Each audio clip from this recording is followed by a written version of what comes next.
being valuable or bringing something to the table. We are not talking about money. You remember I said something that money does not solve every problem.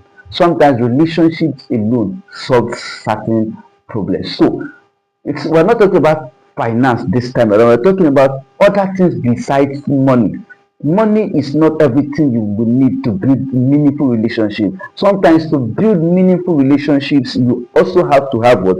Maybe you can bring in your expertise or your skill. Talking about expertise or skill first.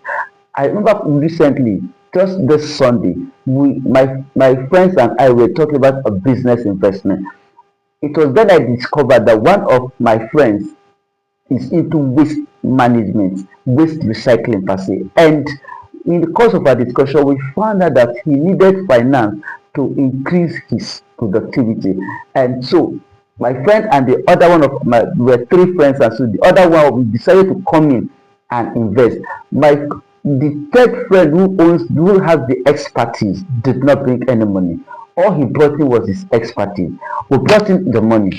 He brought in his expertise because he didn't have money. So he brought in his expertise and we invested into his business. So that's why I say sometimes you will bring in your expertise or your skill, sometimes you bring in even moral support, sometimes you bring in your services, sometimes you bring in encouragement. You understand? Sometimes you just help the person in any way you can, but not necessarily money.